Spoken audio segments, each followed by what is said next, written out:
Attends, normalement là c'est bon, c'est parti. On nous voit, on nous entend et ça enregistre. Donc ben voilà. Bonsoir messieurs.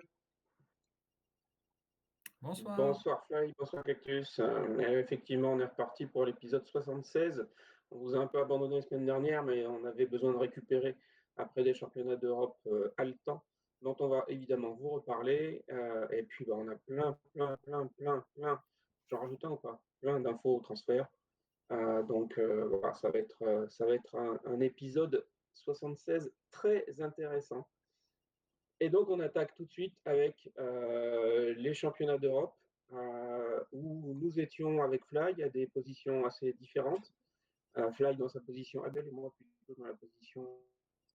Donc, c'est plutôt Fly qui va vous en parler parce qu'il en a vu plus que moi, pour tout vous dire. Ouais. Et on Bon va après, commencer avec les contre-la-montre qui avaient lieu le mercredi. après t'avais l'écran géant, je crois, qui pouvait t'aider à voir. Alors que moi j'avais juste 30 Ouais, j'ai eu secondes de l'écran géant, passage. mais j'étais pas toujours proche de l'écran géant. J'avais un peu de Ouais, boulot aussi à côté. je te l'accorde. Ouais, bah du coup il y avait eu les trois premiers contre-la-montre qui avaient lieu le mercredi. Des chronos, j'ai envie de dire un petit, ouais, pas de très grosses surprises. Peut-être un petit peu sur des placettes, on va dire pas celles qui ont gagné, mais sur des places et certains résultats.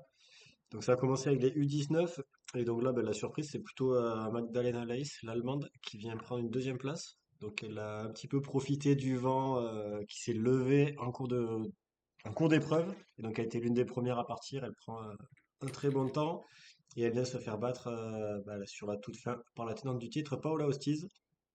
On retrouve Aude Gissinger à la troisième place et Megan Arens, la championne du monde, qui était bien déçue de son résultat, mais qui termine quatrième. Sur la course U23, on n'avait pas la championne du monde Zoé Baxted.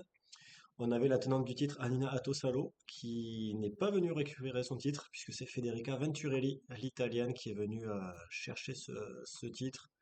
Et bon, au passage devant moi, elle grimaçait assez bien, mais voilà, tout en souriant de mes encouragements.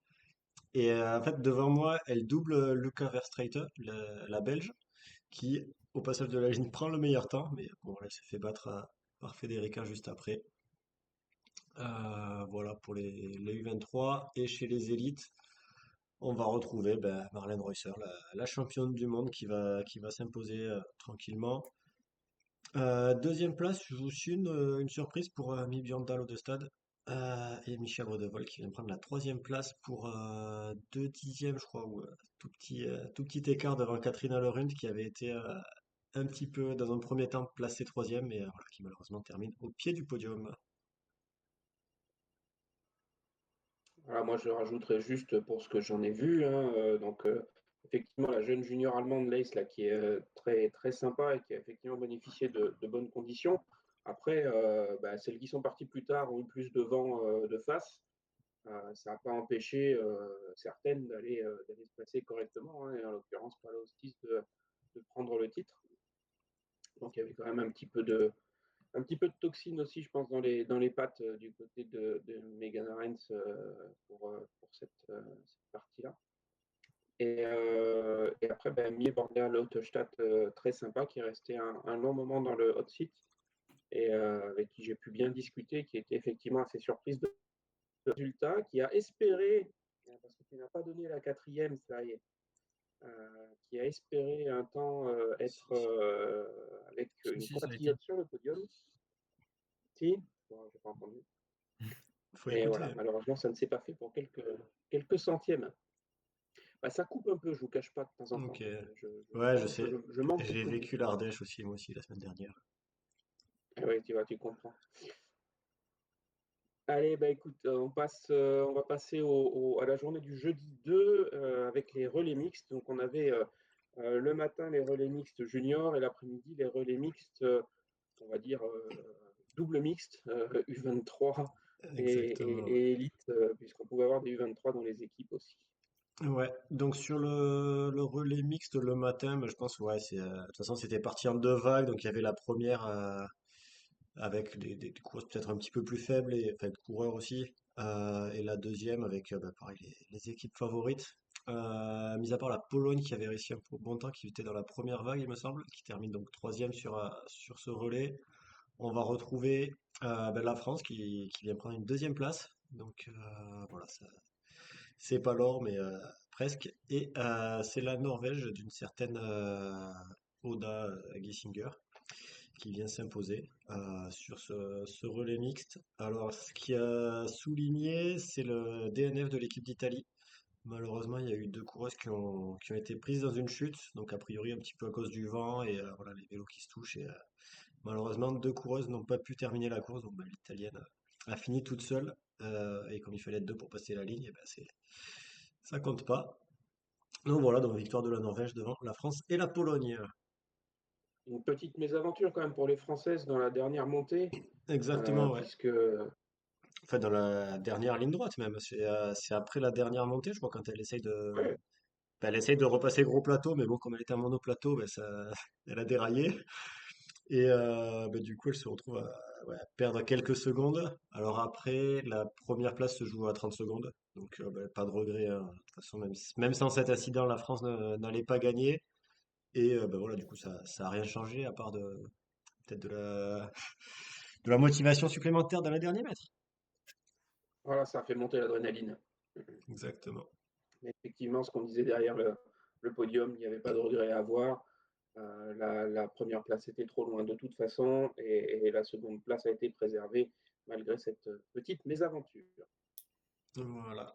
Et puis après, on va On venir passe au sur la course des grandes et des grands, qui a vu un petit peu près, j'allais dire un petit peu comme le même scénario que ce qu'il y avait eu au championnat du monde, donc avec les mêmes nations qui sont allées se jouer les premières places.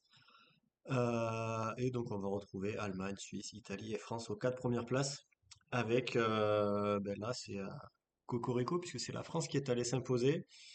Et un petit peu comme sur la course au championnat du monde, c'est les Françaises qui ont fait la différence, et notamment sur la dernière montée, parce que donc la dernière montée, au pied de la dernière montée, elles avaient quelques secondes de retard sur l'Italie, il me semble 10 secondes, un truc comme ça, ou, voilà. Mais voilà, elles avaient repris petit à petit du temps, et sur la toute dernière montée, les deux Françaises, donc c'était Cédrine Kerbaol et Juliette Labous qui ont fait le finish qui sont allés s'imposer devant l'Italie. Donc je crois que c'est 5 secondes le temps, l'écart final, et 10 secondes sur la Suisse.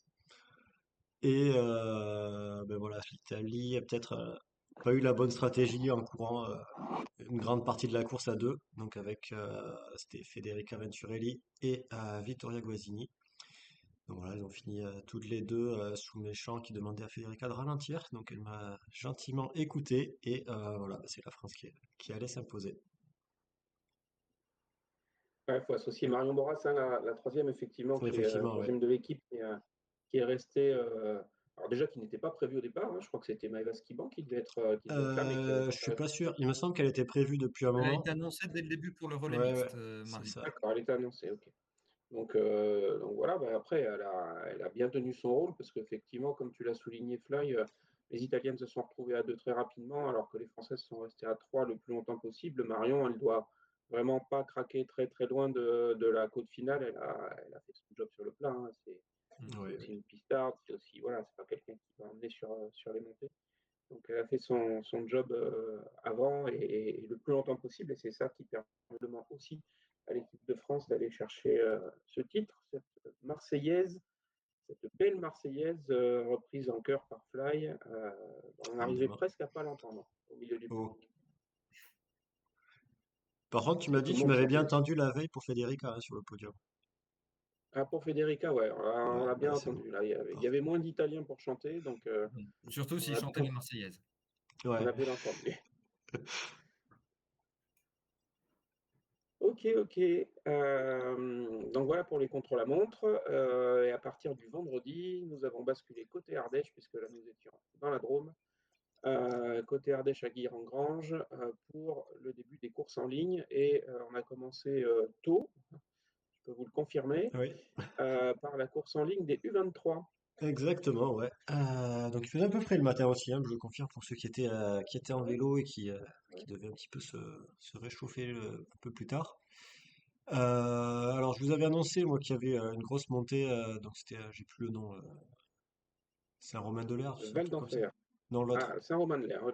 Voilà. La montée de Cornas, c'est Romain de l'air, oui. Voilà, donc je vous avais dit que la grosse montée ne ferait pas les différences. Et ben j'avais tout faux, bien évidemment. J'ai fait la reco après avoir fait le preview, donc ça aide pas. Mais donc voilà, donc c'est la montée qui a fait vraiment le plus gros de la différence sur la course U23 et on verra après sur la course élite. Où vraiment bah, on a eu une dizaine de coureuses qui a pris les devants et qui ne sera après plus jamais revue. Et après, Val d'Enfer a permis de justement faire la fin de la sélection entre les toutes meilleures. Il me semble qu'au dernier passage dans Val d'Enfer, elles étaient quatre, avec Paola Blasi, Eleonora Chiabocco, Julie Bégaud et Victoria Shkladanova. Et que c'est à la toute fin que Paola Blasi va partir toute seule et qu'elle va aller s'imposer donc sur cette course-là. Donc elle n'a pas attendu le sprint final, mais elle est partie en solitaire. C'est bien ça? Ah, je te crois, hein, moi j'ai moins bien suivi la course que toi, donc. Ouais, Et malheureusement, il n'y avait pas de diffusion pour les courses junior et espoir, donc on n'en sait pas beaucoup plus pour les autres spectateurs. exactement. Je crois que c'est sur les courses comme ça, c'est moi qui donnais les updates, notamment sur Blue Sky et avec quelques lives. Et puis il fallait quand même économiser un peu de batterie pour continuer de filmer et pouvoir avoir aussi du téléphone pour ne pas me retrouver perdu l'après-midi. Ouais, la première française, je crois que c'est à nouveau Thaïs Poirier, c'est ça? Non, on est sur les 23 là. Donc Ah pardon, il C'est Julie Bégaud qui va chercher la c'est troisième place Julie sur le Bégaud podium. qui fait le troisième. Excuse-moi, oui, oui, voilà. Voilà. Je suis en avance. Bon, Et on notera ouais. que Célia Géry a inauguré son beau maillot de championne du monde. Alors inauguré, c'est Euh, peut-être la seule fois qu'elle le porte, non? ah bah, on verra. Peut-être qu'il y aura d'autres fois, je ne sais pas, hein. On verra bien. En Ouais, on verra. l'occurrence, elle l'a inauguré. Ouais, ouais, il y aura C'est peut-être le peut-être Tour la de seule. l'avenir. Et non, Ouais, attends, si. elle est. Oui, si, elle est encore le 23 l'an prochain. Si, bah si, Oui, oui. Mais largement. non, c'est vrai alors je sais pas si c'était la stratégie ou quoi, mais c'est vrai que d'ailleurs, elle était dans un premier temps dans la montée dans la grande montée, elle a été lâchée du groupe et elle a dû faire un effort pour revenir. Donc elle a perdu un petit peu là-dessus de l'énergie et c'était ouais, une des premières lâchées après sur la fin. Ah, on voit mal nos têtes. Eh ben tant pis. C'était l'une des premières lâchées dans la dernière montée de Val d'Enfer. Voilà, après il y avait un très gros collectif de l'équipe de France qui avait ben, notamment il y avait eu c'était Solène Muller je crois qui était partie ou Clémence Latimier qui était Oui, en tête. Non, c'était Solène Muller qui avait fait Solène voilà Muller. une Oui. grosse échappée avec Linda Ridman. Voilà, elle s'était fait rattraper je crois peut-être dans le dernier Val d'Enfer.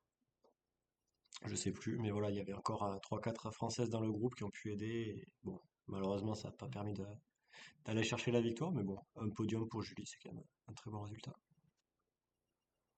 Ouais, j'espérais que les montées soient suffisamment courtes pour permettre à Célia Géry de s'exprimer avec son punch. Je rappelle qu'elle n'est pas forcément grimpeuse non plus, même si elle se débrouille a priori pas si mal que ça, on l'a vu au Tour de l'Avenir, mais voilà, c'est pas ses caractéristiques de base.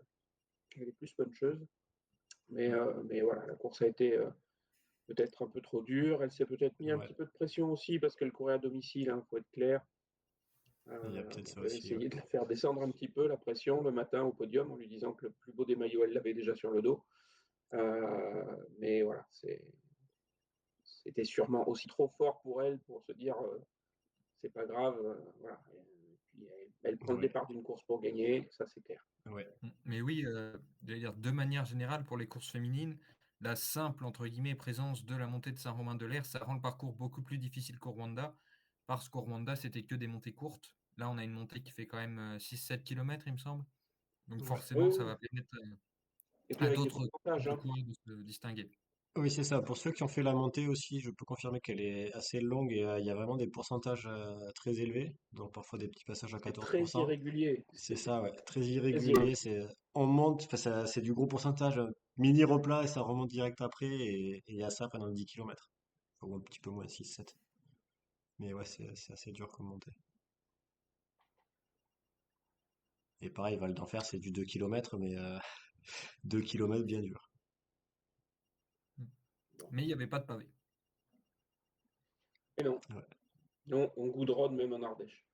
Après, est-ce qu'il y avait besoin des pavés? J'en suis pas certain. Ouais, non, c'est pas sûr, effectivement. Enfin, c'est ce que notaient certaines personnes, notamment des journalistes, comme quoi la montée du Val d'Enfer, notamment, ben, c'était pas non plus un tapis tout beau, tout propre, comme les coureurs peuvent avoir au Tour de France, par exemple, mais qu'il y avait des creux et des bosses dans la route et que c'était irrégulier et que voilà, c'était une vraie route ardéchoise pour le coup. Donc voilà, ça rend moins bien que quand le tapis est refait à neuf. C'est surtout pas la volonté des organisateurs, je peux en parler, de faire un tapis tout beau, tout propre. C'est pas l'Ardèche.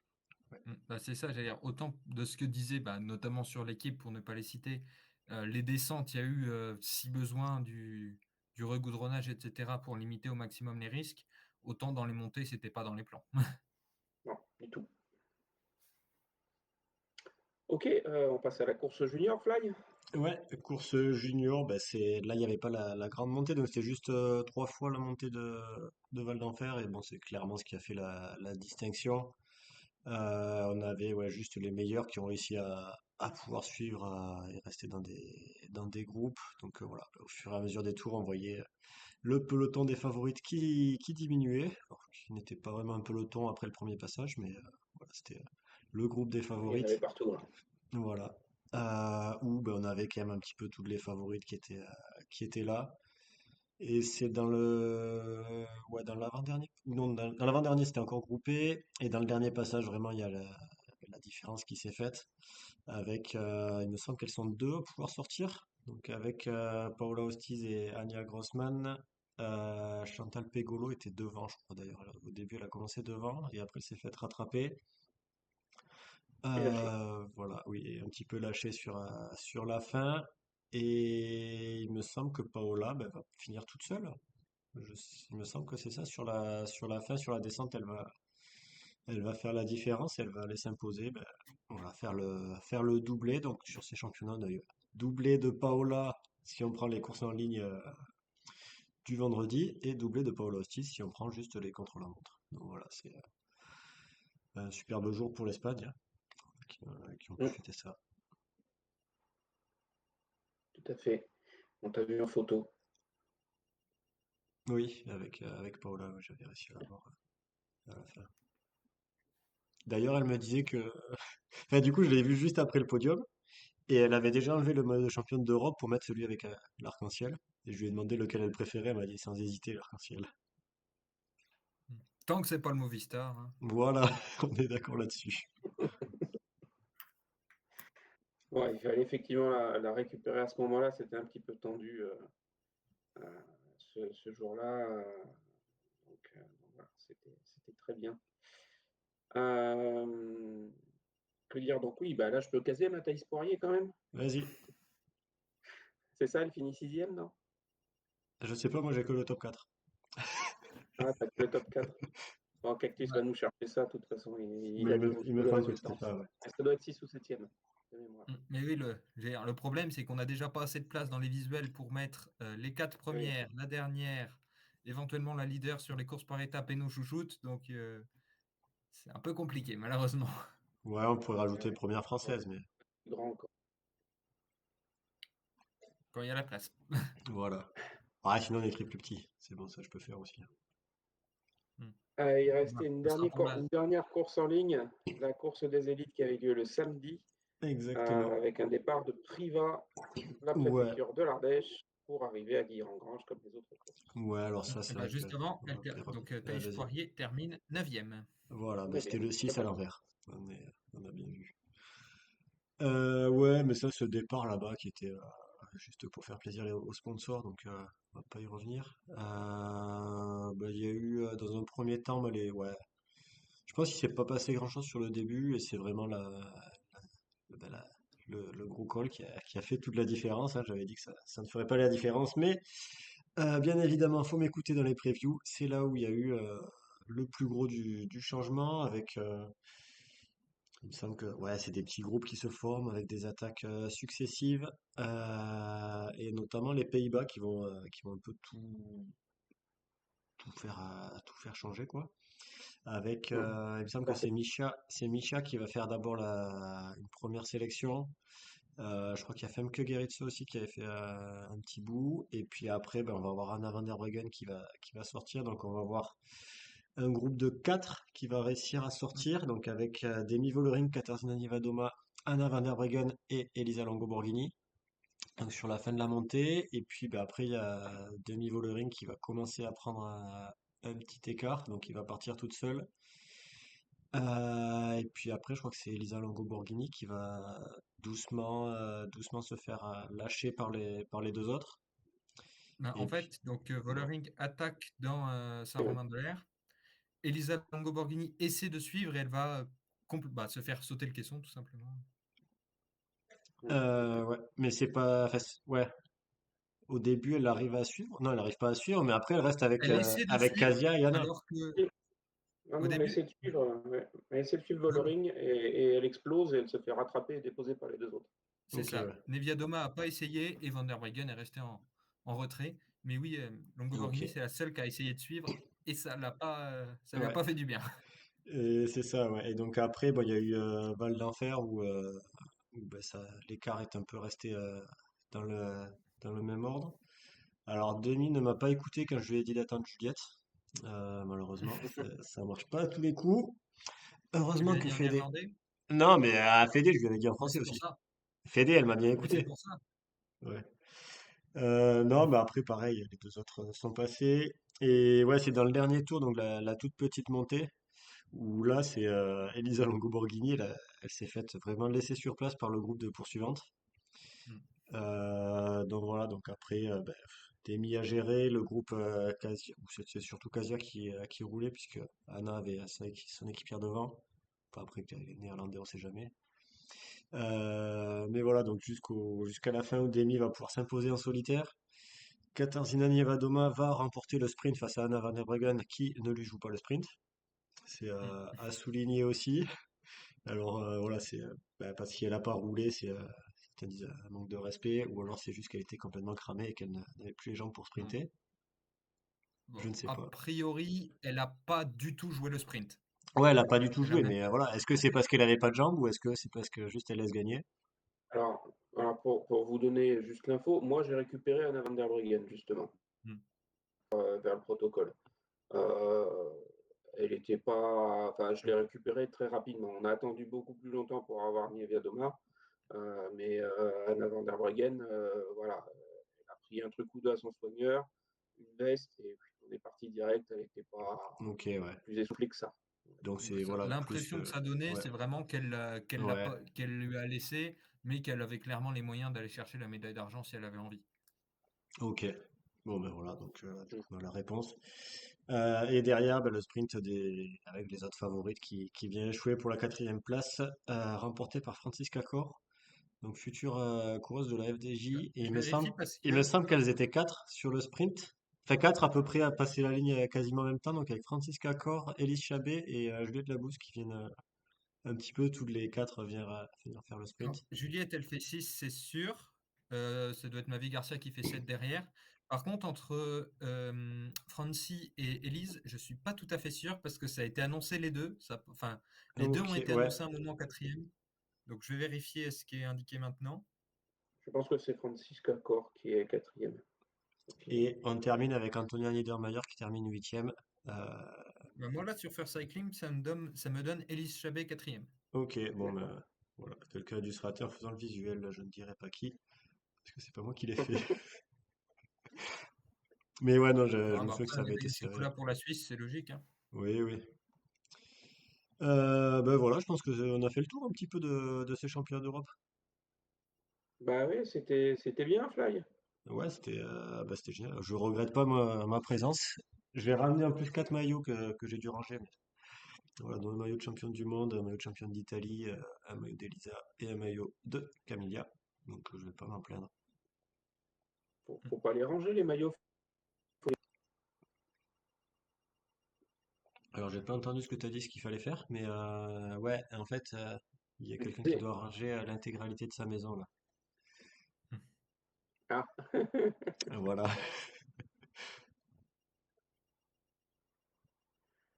ok, ok. Bon, bah écoute, merci en tout cas. Moi, je dirais qu'une chose, c'est venez faire bénévole, venez organiser les courses. Euh, vous verrez, c'est sympa. J'ai cru que tu allais Euh, dire venez héberger McFly, vous verrez, c'est sympa. oui, alors, vous n'êtes pas obligé, mais parce qu'il y en a qu'un McFly. Oui. Donc, vous pouvez très Heureusement, bien hein, parce que sinon, participer à l'organisation de courses sans héberger McFly. Ça, c'est la cerise sur le gâteau. Donc voilà, profitez-en si vous avez l'envie et le temps pour des organisations vers chez vous. N'hésitez pas, ça sera toujours utile Hmm. aux organisateurs. Bon, ouais, vos histoires de championnat d'Europe, tout ça, c'est bien, mais il y avait des autres courses en même temps. Donc je vais reprendre un peu la Et main ben pour ouais, ça. et comme d'habitude, tu nous amènes en Amérique du Sud, au Costa Rica. Alors, techniquement, c'est en Amérique centrale, mais on va rien dire. Et c'est au sud de l'Amérique du Nord. ouais, au nord de l'Amérique du C'est Sud. là, c'est en Amérique centrale. Donc, Vuelta à Costa Rica, où on a vu sur la première étape la victoire au sprint de la Colombienne Milena Salcedo, qui s'est imposée à nouveau le lendemain. Puis sur la troisième étape, victoire ukrainienne, donc de Natalia Safroniuk. Et retour d'une victoire colombienne sur la quatrième étape avec Camila Valbuena qui remporte le contre-la-montre en côte et qui prend par la même occasion la tête du classement général. Et la dernière étape a été remportée par Jessica Parra, donc autre colombienne, en solitaire, ce qui nous donne un général remporté par Camila Valbuena devant la mexicaine Andrea Ramirez Fregoso et la colombienne Lorena Villamizar. Donc ça, c'était globalement en même temps que les championnats d'Europe du mercredi au dimanche. Le samedi, on a eu le Giro dell'Emilia, donc la première course de Magdeleine Vallière avec son maillot de championne du monde, et c'est le maillot arc-en-ciel qui s'est... Ah non, pardon, c'est le maillot de championne de Maurice qui s'est imposé. C'est aussi une émission d'humour, évidemment. Kim Lecourt qui s'impose en solitaire avec 24 secondes d'avance sur Nick Fischer-Black et 33 sur Yara Castellain, qui règle Isabella Holmgren et Caroline Finkels pour le podium. Donc le samedi, c'était le jour de la course en ligne des élites. Et le lendemain, donc le dimanche, on avait le GP Ciudad d'Eibar, donc qui avait l'avantage, contrairement au Giro dell'Emilia, d'être diffusé en intégralité sur YouTube, ce qui fait que j'ai beaucoup plus de choses à vous dire.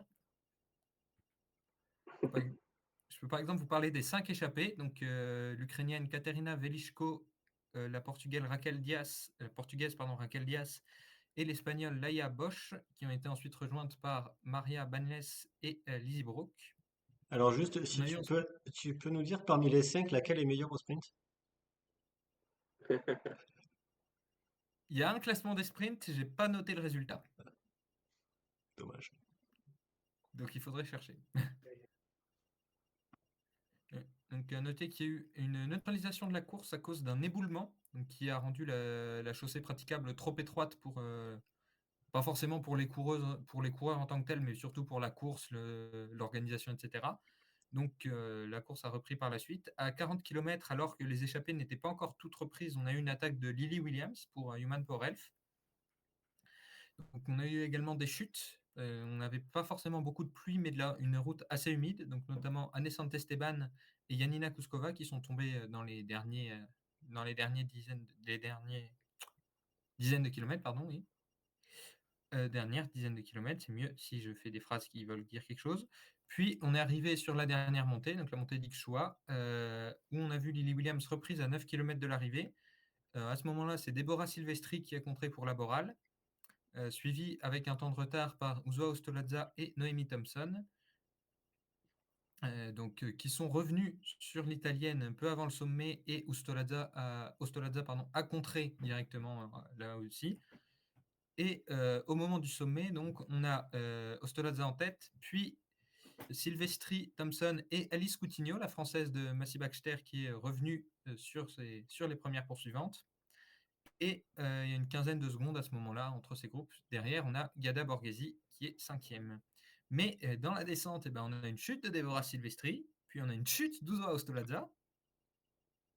Donc finalement, ça se réorganise avec un duo en tête. Donc Noémie Thompson et Deborah Silvestri qui vont se jouer la gagne. Alice Coutinho, malheureusement, a perdu du terrain dans la descente. Et c'est l'Italienne qui va s'imposer, donc Deborah Silvestri, qui bat au sprint Noémie Thompson. Elle n'a pas passé beaucoup de relais dans le final, il me semble. Mais bon. Podium donc pour Alice Coutinho et Giada Borghesi va régler Uzo Ostolaza pour la 4e place. À noter la 10e place de Carolina Perikitko, donc pour InSpace, qui était la veille au championnat d'Europe. Gros transfert. Ok, et je n'ai pas de classement des sprints répertorié dans. Bah, peut-être sur le site de la course avec les podiums, tout ça, mais Donc cela restera un mystère. sans doute une de l'échappée en tout cas. Ok, merci. Probablement. Ouais. Merci. Tu as parlé de la première vainqueur de la première étape au Costa Rica tout à l'heure, qui s'appelait Milena. Comme on parle de sport féminin, je voulais juste signaler qu'il y a une para-bad athlète qui joue au badminton, française qui cherche des sponsors et des partenaires pour l'aider à accomplir son parcours pré-para-olympique pour se qualifier pour les Jeux de Los Angeles. Donc voilà, c'est du sport féminin, j'en profite, je le case. Et en parlant de sport paralympique, on va avoir, donc on va pas en parler de manière très détaillée, mais il va bientôt y avoir les mondiaux sur piste en paracyclisme. Donc je les évoquerai dans le prochain épisode. Je dirai seulement les résultats, enfin les vainqueurs, parce qu'on aura encore une fois beaucoup de choses à dire. Très bien. Fly, revenons aux sources du vélo. On parlerait des cyclocross sur ces 15 derniers jours. Ouais, cyclocross, alors c'est les premières courses de la saison. On n'a pas encore toutes j'allais dire, les grandes favorites du cyclocross. Donc tout ce qui est Puck Peters et tout, vous l'aurez reconnu. Je vous dis pas les notes, sinon ça va être trop long. Donc on a eu, je dirais pas des seconds couteaux, mais voilà, des coureuses qui font des top 10 généralement sur des Coupes du Monde ou des courses comme ça, mais qui s'imposent pas forcément, qui ont pu en profiter, donc aller chercher quelques belles victoires. On a eu par exemple Léonie Benveld qui allait s'imposer sur le Brumath Bike Festival. On a eu des Inge van der Heyden qui s'impose à Molenbeek. On a eu Alicia Frank qui a fait un doublé en Suède ce week-end. Julie Brewers qui allait s'imposer en Suisse. Manon Baker qui s'est imposée aux États-Unis. Voilà. Puis peut-être chez les juniors, il y a eu notamment la victoire d'une certaine Rianne Nevenhuis. Ok, ok, ok. Alors après, c'est quand même des jeunes femmes qui ont aussi le mérite général de faire toute la saison de cyclocross. Exactement, oui, c'est ça. Généralement, elles sont moins impliquées sur la route. Oui, il y a ça Elles sont aussi. souvent moins impliquées sur la route, hein, donc ça permet ça aussi. Bah après, moins impliquées sur la route, c'est peut-être aussi qu'elles veulent privilégier justement le cyclocross et pouvoir faire toute la saison. Ouais, tout à fait. Donc voilà, c'est c'est leur choix. Et bah voilà, elles sont très bien là-dessus. Tout à fait. Allez, on revient sur la route. On avait un petit bench chimé-bench à caler Fly, c'est pour toi aussi. Ouais, un petit bench Oshime bench. Je vais chercher les résultats. Voilà, c'est C'est pas par trop de là. ça. Bon, bah, Euh, c'est pas la surprise du jour, hein. non, c'est ça, on va dire très clairement. C'était une course en Belgique. Bon, il y a quelques petites montées et des pavés, mais rien de bien difficile. Et on avait une certaine Lorena Vibes au départ, et donc Lorena Vibes qui s'est imposée. Voilà. J'espère que ça suffit pour résumer la course. Mm. Bah, on en reparlera dans la partie mercato. Oui, après ça, c'est les courses de fin de saison. Il y a forcément plusieurs coureuses qui font justement la dernière course de leur carrière. Écoute, il faut donner envie aux gens de rester. Oui, oui, mais ça, c'est C'est du sûr. teasing. On va aller Lorena Exactement. Vibes l'année prochaine. Il faut Voilà. y aller. Est-ce que Lorena prend Il y a sa du retraite? transfert en On va avoir Cactus Lorena Vibes en en Italie cyclocross. avec toi. Mm. C'est ça, où mardi, on a eu la 5e édition des Trevally Varesines. Donc l'année dernière, la course avait été raccourcie à cause des mauvaises conditions météo, mais on avait eu une victoire de Cédrine Carbaol. Cette année, la course est allée au bout comme prévu.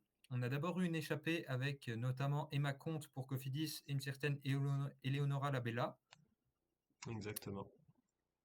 Mais l'échappée n'est malheureusement pas allée au bout. C'est un autre duo qui C'est s'est joué la honteux. gagne avec Pardon.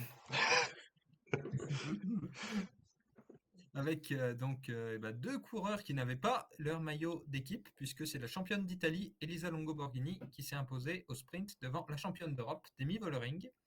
Donc Longo-Borghini, elle s'était déjà imposée ici en 2022. Et le podium est complété dans un petit sprint, dans un sprint en petit comité, par Noémie Herweg devant Eleonora Gasparini et Juliette Labousse. Ok, on file en Espagne avec la Vuelta a Andalucía Ruta del Sol, avec une course qui s'est courue sur 156,7 km.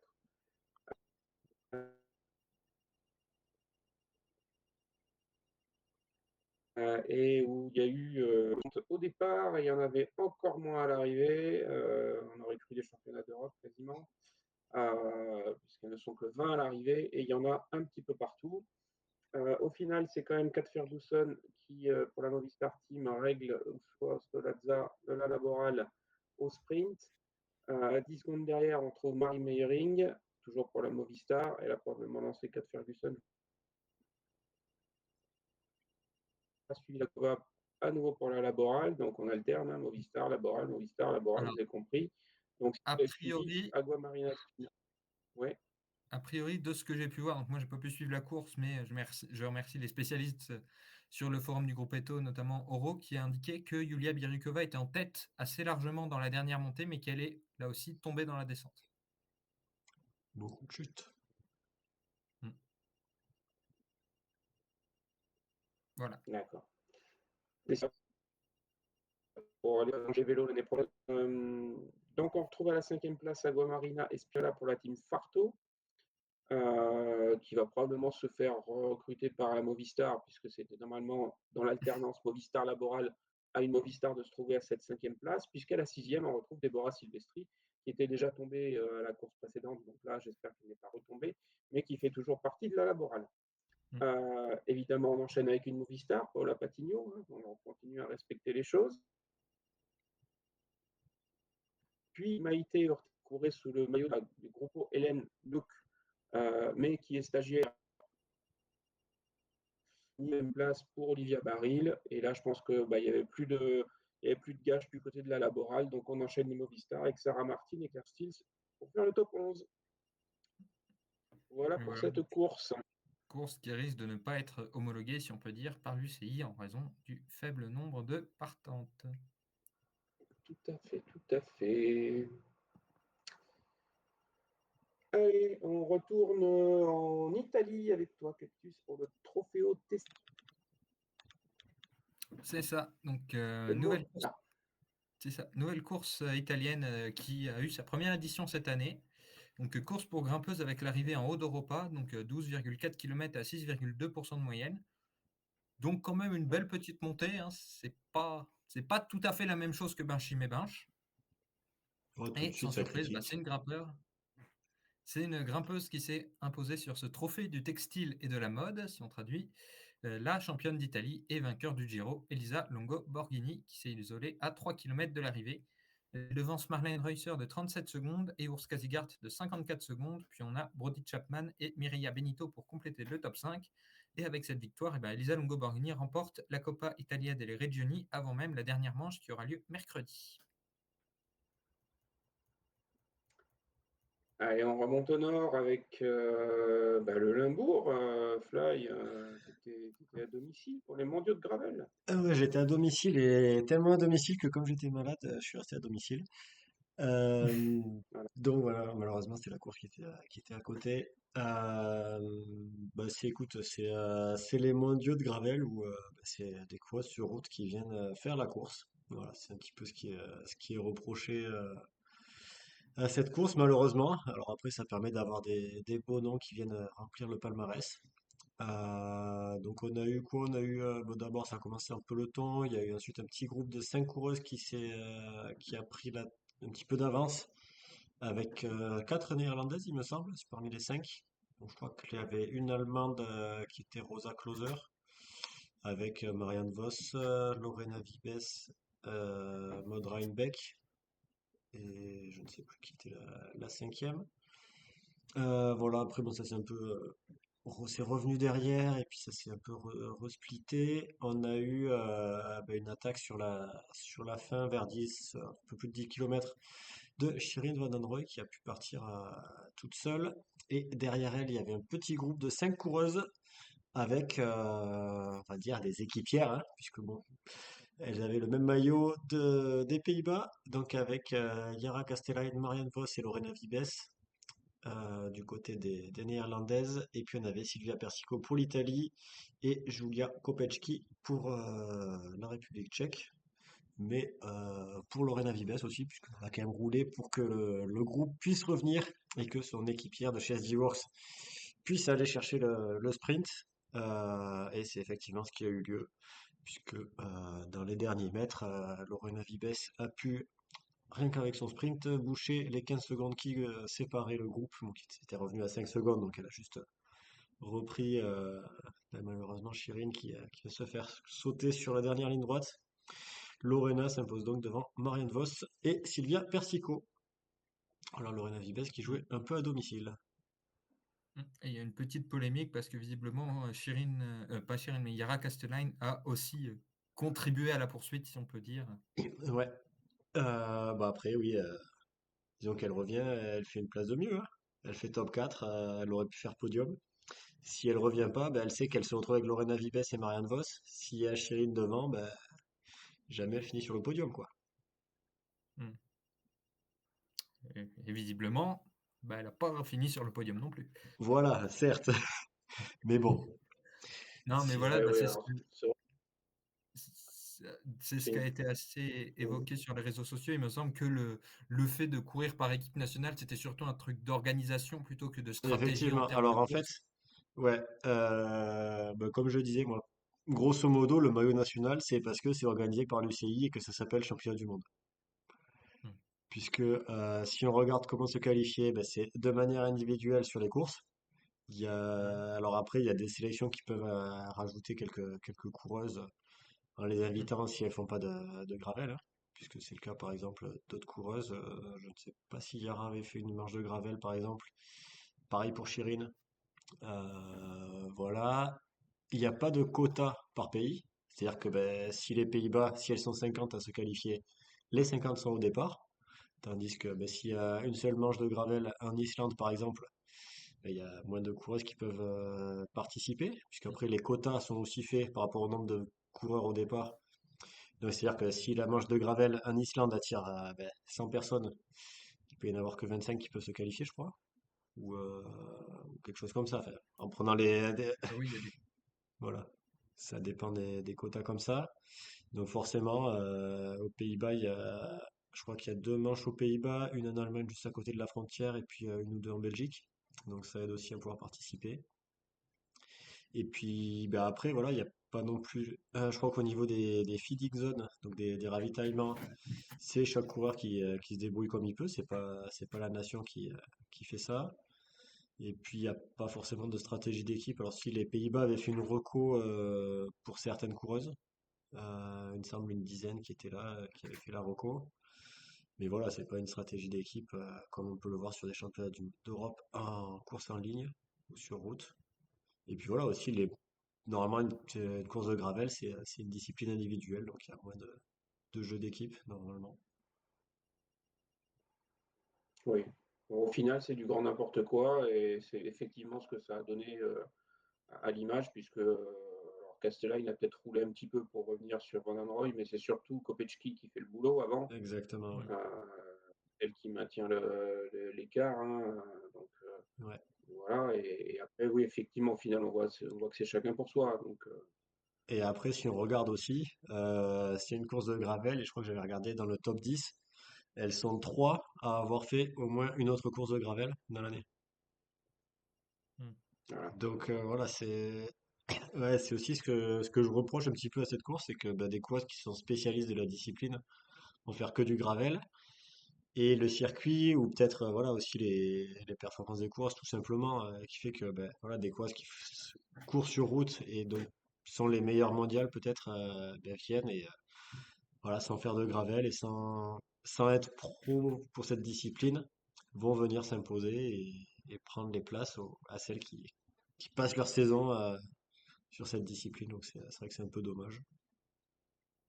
Bah, visiblement, Vibus, elle cumule parce qu'elle avait déjà On est fait les d'accord pour championnats du dire qu'il monde sur faudrait piste plus de-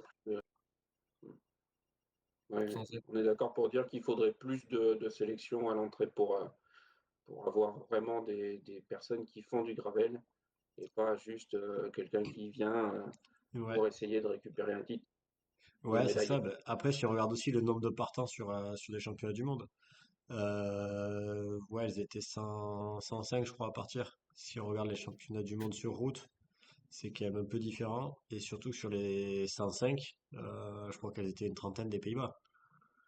Donc ça, forcément, ça Hum. change un peu la donne. Ouais, peut-être faire quelque chose comme il faut 5 courses gravel. Au lieu de se qualifier à partir de un bon résultat, il en faut 5. Le problème, c'est que ça risque de réduire vraiment considérablement le nombre de coureuses au départ. Est-ce un mal ou un bien, ça, chacun se posera la question. Après, c'est vrai que si on regarde le nombre de courses, il y en a peut-être moins aussi. Donc c'est ouais, c'est plus compliqué comme débat. Non, puis il faut des sélections par pays. Pourquoi il n'y a pas de sélection par pays? Tout à l'heure, tu disais, c'est un sport qui est plus individuel. On voit bien qu'à la fin, Ouais, c'est alors en équipe.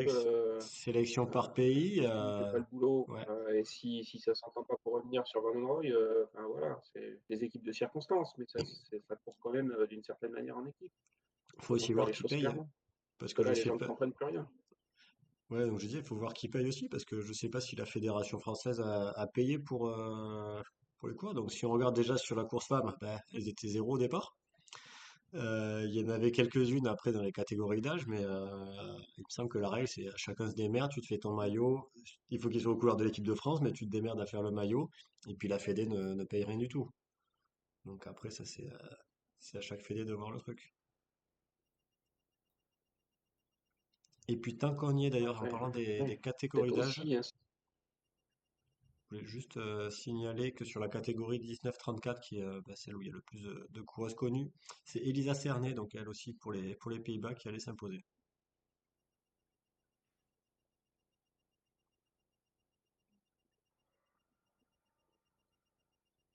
Rena Vibes, elle a pas entre 19 et 34 ans. Non, en fait, tu as une course élite et après, tu as une course par catégorie d'âge. Ou en fait, du Hum. coup, Oui, non, ça mais peut c'est être. l'UCI qui gère Mais aussi. Comment tu effectivement, sais que Non, c'est non, non, pas. non, c'est pas Lucie qui gère tout ça. Non, c'est après, tu as ouais, toutes les catégories. Mais en fait, du coup, je me dis, est-ce qu'il faut être suffisamment mauvais tout au long de la saison pour se qualifier par catégorie d'âge, mais pas dans la catégorie élite? Comme ça, paf, tu peux après gagner sur ta catégorie d'âge. ouais. Bon, ça confirme bien que c'est n'importe quoi ton machin. T'as Ouais, bien fait de parce pas y que, aller. en plus, d'ailleurs, en termes de catégorie d'âge, Marianne Vos, elle est pas dans la même que Lorena Vives. A priori, elle a plus de 34 ans. Voilà. Donc, mais bon, ça regroupe Donc sur la hop, chacune, catégorie élite. chacune.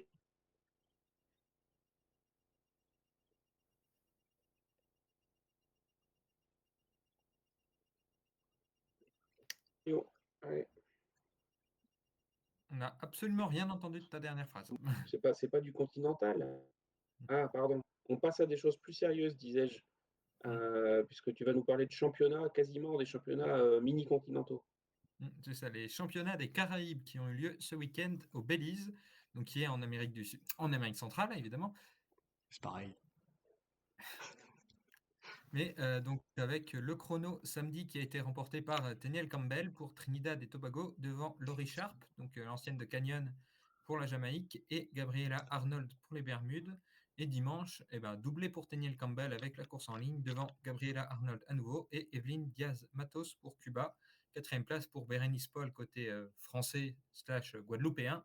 À noter qu'on n'avait pas de, comment il s'appelle, Arlenis Sierra au départ côté Cuba. Je croyais que tu allais dire qu'on n'avait pas de chouchoute, mais Ça, on peut en trouver. Non, c'est surtout Bah, que, a priori, si on la parle même. de coureurs issus de cette zone géographique-là, c'est sûrement le premier nom qui va venir en tête. Ah, moi, tu m'aurais demandé, j'aurais pas dit ça, là, mais Oui, non, mais elle est chez Movistar, toi, tu comptes pas. effectivement.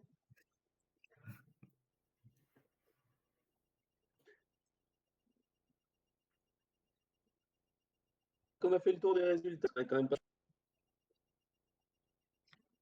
Ouais, tu bugs quand même sacrément fort, hein, aujourd'hui, 53. Mais Ah ouais, effectivement, qu'est-ce que tu veux, on c'est a fait parce le que t'es pas tour là. actuellement. Ouais, je suis parti avec la connexion. Allez, on parle de ce qui est à venir, et en l'occurrence, Cactus, les courses asiatiques avec le Tour of Chongming Island. C'est ça. Donc, 3 étapes au programme. Et j'ai pas vu les profils, mais a priori, c'est profils plutôt sprint, éventuellement un peu accidentés, mais à moins d'une énorme surprise, on n'aura pas de col. L'année dernière, on avait eu une démonstration des Ceratizit avec la victoire inaugurale pour Mylène de Djot et 2 étapes plus le général pour Martha Lahr. Bon, malheureusement, ce ne sera pas le cas cette année. Et parmi les coureurs annoncés, on a entre autres Eleonora Labella, Valentina Basilico, Ariana Gilabert, Urani Blanco, Giada Borghesi, Catherine Schweinberger, Yulia Biryukova, Yanina Kuskova, Catalina Sotocampos, Elisa Balsamo qui sera peut-être la grande favorite pour les sprints, Clara Copponi, Anna Anderson, Ryan Marcus, Ruby Roseman Gannon, Mika Dox, Mia Griffin, Kaya Rees, Laura Lisette Sander, Caroline Swinkels, Dominika Vlodarczyk, Anouk Nijnenburg, Lonneke Neuken ou encore Margot van Pastenbeke. À noter que ce sera aussi le retour de Maggie Colles-Lister après son opération pour l'artère iliaque, qui me semble, il y a quelques mois. Ok, on finira avec le Tour de Guangxi. C'est ça, donc, qui avait conclu magistralement la promenade des Ceratizit avec la victoire de Sandra Alonso. Bon, qui, en plus de ne pas être là, puisque Ceratizit n'est pas là, est aussi absente parce qu'elle entre dans ses dernières semaines de grossesse. Donc, a priori, ce sera globalement la même start list.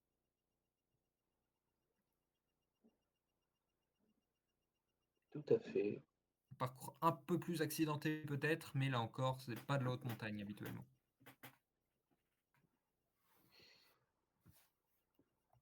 Ok, allez, on passe ensuite au Veneto Women, qui va se dérouler entre Vicenza et Vérone ce mercredi. Un parcours, on va dire, relativement calme et plat pour les 90 premiers kilomètres et 2 ascensions de la Cima Torrecelle pour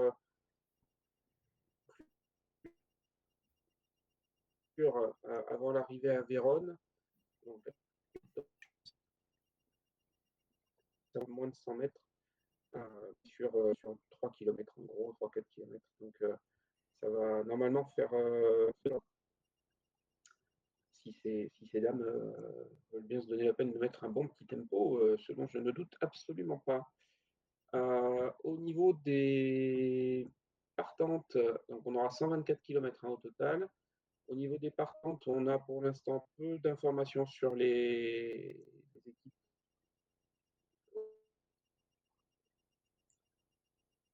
On sait qu'on aura l'UAE Ultima des forme, vous l'avez compris avec les résultats, mais aussi Sylvia Persico, Erika Magnaldi, Brody Chapman pour les principales. On attend l'Edge Insurance Sodal Team, on attend la Rome Italia 3 Tevagano pour Fly, on Non, attend la ça Canyon sert à rien, SRAM, les à Guangxi.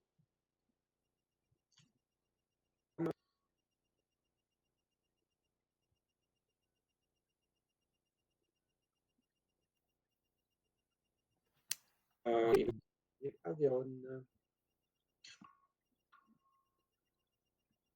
Est-ce que vous m'avez entendu? Non. J'aurais dit à moitié pour pas être aussi crash, mais Bon, c'est déjà pas mal alors. ouais. On va s'enchaîner les conditions. On aura un chrono des nations junior qui va se dérouler. Voilà, j'y arrive.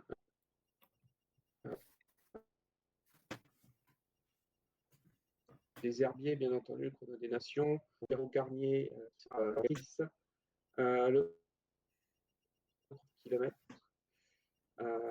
Et le chrono des nations élite sera lui sur 26,7 km. C'est un contre-la-montre et pour l'instant, pas d'infos sur coureuse au départ. La seule info qu'on a, c'est qu'on n'aura pas la Prochain, tenante du titre parce qu'elle est un peu occupée. Alors moi j'ai eu l'info quand Un même, il y petit aura peu. une championne du monde au départ, avec une certaine Megan Arens. Ah, très bien, très bien, très bien. Euh, si on peut noter quand même qu'en junior l'an dernier, c'est une jeune femme dont on vous a parlé tout à l'heure, dont Fly vous a parlé tout à l'heure, qui avait remporté ce chrono, c'est Lucas Verstraete, c'est ça? Ah je sais pas, mais c'est Il me possible. semble, On oui. n'avait pas Mais j'en ai parlé tout à l'heure, oui.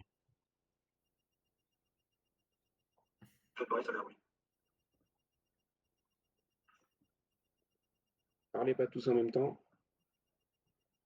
C'est bon, j'ai fini, hein. Ah par contre il y a un écho Ah, maintenant, c'est parfait.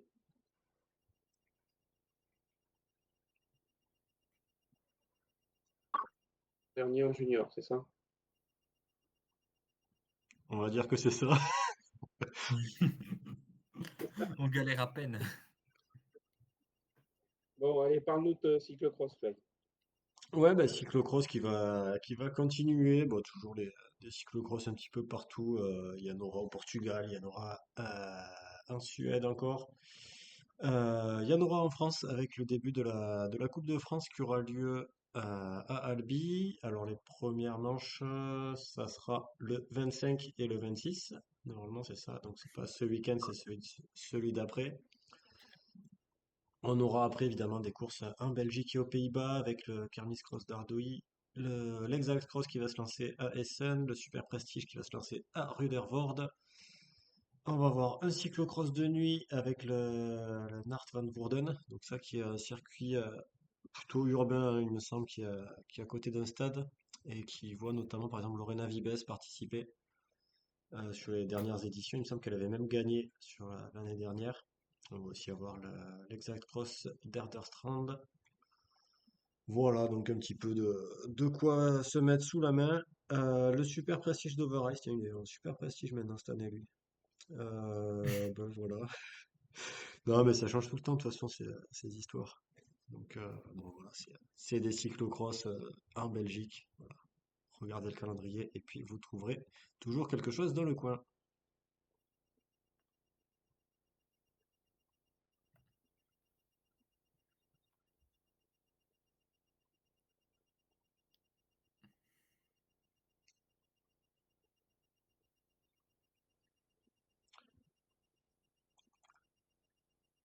Et donc, on enchaîne. On fait comme s'il n'y a plus 53. Parce que là, je crois qu'on l'a un peu perdu.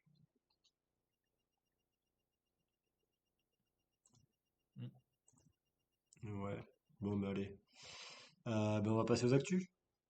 Hein, et puis les actus, c'est moi qui vais commencer à vous en parler. Donc on a un peu parlé des championnats d'Europe en ce début d'émission. On va continuer puisque c'est les championnats d'Europe 2026 qui ont été attribués à la Slovénie. Donc avec, bah, c'est à Ljubljana, il me semble qu'il y aura les différentes épreuves. Ce qui va différencier par contre depuis de cette édition, ça va être un petit peu décalé. Donc au lieu de se terminer une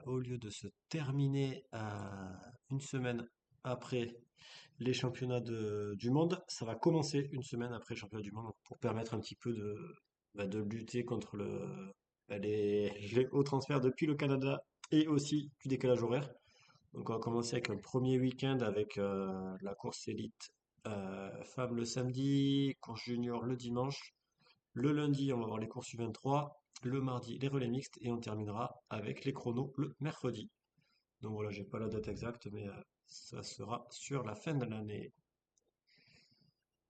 Et on a notre collègue qui est revenu, donc il va pouvoir nous parler du calendrier 2026.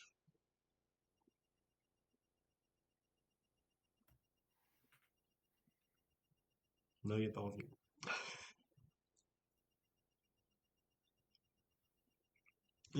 Cactus, est-ce que tu as les infos toi sur le calendrier qui est sorti très récemment? Ah, attends, mais sinon il est en mute, il a oublié de cliquer sur le bouton pour parler. Bah, tu peux pas le démute en plus, toi? Non, je crois pas, non. Des trucs de sécurité, tout ça, je peux pas. Ah, Mais bon, voilà, calendrier ok. route 2026 qui est sorti. C'est ça, avec. On va surtout parler des changements de niveau de course ou des nouvelles courses. Donc, on a quelques courses en Espagne, a priori, notamment la Pionera Race qui n'a pas eu lieu cette année, il me semble, mais qui était en point 2 l'an dernier, qui va être en point 1, mais en début de saison. La Women's Cycling Pro Costa de Almeria également. Le retour de l'Herald Sun Tour, donc à la suite du Tour Down Under, donc en début de saison en Australie. Et on a en juin, plus ou moins au moment des championnats nationaux, le Women's Cycling Day, donc une course d'un jour classée point pro en Allemagne.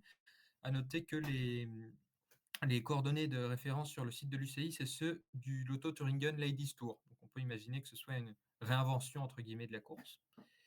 Une classique aux États-Unis, la Philadelphia Cycling Class Powered by Amerigaz, donc qui sera un peu avant la Maryland Cycling, donc qui pourra rentrer dans le bloc d'une préparation pour les mondiaux, par exemple.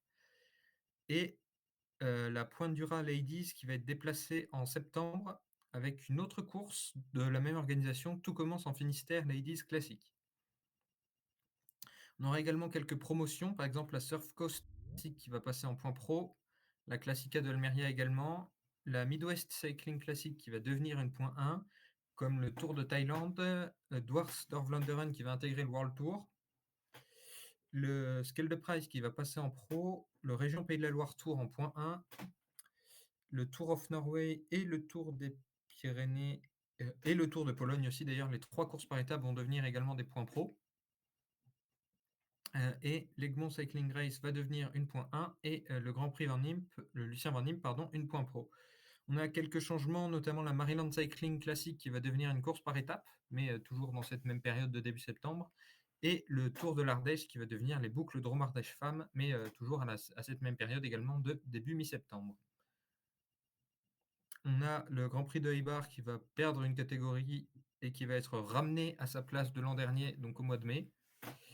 On n'a plus les courses au Salvador pour l'instant. Le Tour de l'Avenir, c'est un peu compliqué avec les changements de catégorie et pas de nouvelles pour la Volta Andalusia. En revanche, quelques retours annoncés. L'Omloop van Borsele, Venendal, le Bretagne Ladies Tour, le Flanders Diamond Tours et Convert Kortrijk Curse qui devraient réintégrer le calendrier. Toujours côté date, au niveau des juniors, on va avoir un décalage du Tour du Gévaudan qui va permettre qu'il ne soit plus en concurrence avec Rennes, donc permettre aux meilleurs juniors de pouvoir disputer les 2 courses. À noter aussi qu'a priori, le CIMAC ne sera plus pour le Tour, on en avait peut-être déjà parlé, et sera décalé pour être en parallèle du Tour de Hollande chez les hommes, il me semble, donc peut-être un peu plus tard dans la saison, mais en tout cas, il y aura du changement côté CIMAC. Côté CIMAC. Et il y a d'autres changements qu'on n'avait pas qu'on avait peut-être déjà évoqués, comme le déplacement de Giro qui va être à la fin mai, donc pour coller avec la fin du Giro, enfin pour enchaîner avec le Giro Homme, il me semble, le déplacement du Tour of Britain au mois d'août, des choses comme ça, mais on en reparlera de toute façon au moment où on arrivera sur ces périodes.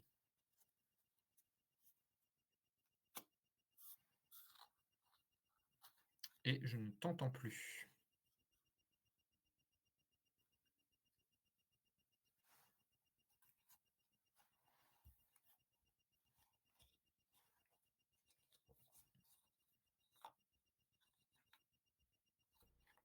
Attends, là tu m'entends?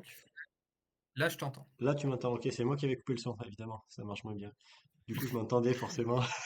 Ouais, donc du coup, comme je disais, j'ai mis le calendrier sur le site. Alors, il y a peut-être quelques modifications parce que j'ai pas vu le CIMAC, notamment dans le calendrier officiel de l'UCI, donc c'est à confirmer. C'est ça, pour le CIMAC, c'était des rumeurs, mais je crois pas que ça avait. Enfin, je sais plus si ça avait été annoncé par l'orga ou pas, mais c'était pas Ouais, encore confirmé par ouais, l'UCI. c'est ça. Et je l'ai pas vu dans le calendrier UCI, donc il faudra peut-être que je refasse une mise à jour dans la semaine. Mais voilà, si vous voulez commencer à prévoir vos vacances de l'année prochaine, n'hésitez pas.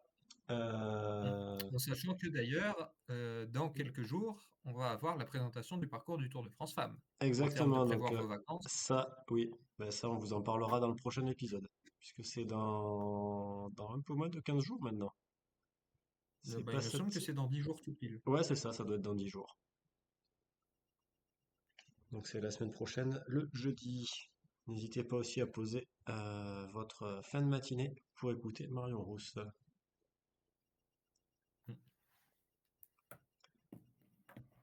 Mm. Bon, du coup, notre compère ne nous entend plus, donc on va quand même continuer. Mm. Et maintenant qu'on a parlé du calendrier, il faut parler des équipes et notamment de la loto. Donc la loto, je crois qu'on l'avait indiqué ou peut-être pas. Elle ne Je fait sais pas plus si partie. c'était pendant Elle, le. je voulais dire qu'elle ne fait pas partie des équipes candidates à la division continentale en Belgique. Et Mm. donc a priori, donc il y a une fusion avec Wanty, ça qui serait chez les hommes. Alors ça, je n'ai pas tout suivi là-dessus. Mais l'idée, c'est que l'auto continue l'année prochaine et aille demander l'échelon supplémentaire, donc qui est l'échelon Pro Team, donc avec toutes les équipes françaises, Winspace, Saint-Michel, Cofidis, Arkea, IF cette année. Bon, pour l'année prochaine, ça sera peut-être pas les mêmes, mais voilà. Donc c'est le Mm. deuxième échelon, donc voilà, l'auto devrait y aller. Mm. Donc, pour l'instant, on n'a eu aucune annonce du côté de la loto, mais je veux dire, pour le coup, on n'a eu aucune annonce côté homme, effectivement, et on peut penser que tant que toutes ces histoires de fusion ne seront pas officialisées, etc., on n'aura pas de nouvelles de ce point de vue-là. Il y a Exactement. une nouvelle, par contre, qu'on a sur la loto 2026, c'est que malheureusement, eh ben, cette loto 2026, elle sera sans Mieke Dox, qui a annoncé qu'elle ne serait pas conservée par l'équipe belge. Donc, eh ben, si à tout hasard, il y a des recruteurs, des personnes impliquées qui nous écoutent et qui cherchent une coureuse une coureur avec l'expérience du haut niveau, qui peut faire des raids de baroudeuse infatigable, des résultats sur les courses d'un jour et être en même temps une très bonne équipière, eh ben, n'hésitez pas à signer Mieke et en plus, vous gagnerez les encouragements de Fly au passage. Voilà, exactement. Donc du coup, bah, tu as fait un petit peu le lien avec le sujet suivant, hein, puisque 53 ne nous aime plus et qu'il veut plus nous écouter. Il nous a laissé pour aujourd'hui. Donc on va parler mercato. Et bah, là, il y a beaucoup, beaucoup de transferts à annoncer. Donc je te laisse les Hmm. annoncer rapidement. Eh ben, on va commencer avec les prolongations qui ont été annoncées. Donc la prolongation de Lucinda Brandt qui va rester chez Lidl et chez Baloise, il me semble, en cyclocross, donc enfin, dans la structure associée pour la saison 2026. Prolongation également pour Fiona Mangan. Oula. C'est 53 qui revient, faut pas s'inquiéter. Donc prolongation également pour Fiona Mangan chez Winspace pour la saison 2026 à nouveau, tout comme Erika Magnaldi, la vainqueur du Grand Prix de Chambéry, qui sera toujours dans l'équipe UAE Team ADQ en 2026. C'est bon, je vais couper le son. Pile au moment où je parle de Chambéry, tu l'empêches de s'exprimer, c'est quand même pas gentil. Mec, il peut se démuter si jamais il veut parler. Mais il y avait un bruit de fond. Bon, on va lui laisser 5 secondes s'il veut parler de Chambéry. Tu sais ce qu'il te dit, le bruit de fond? On a dit de parler de Chambéry, hein.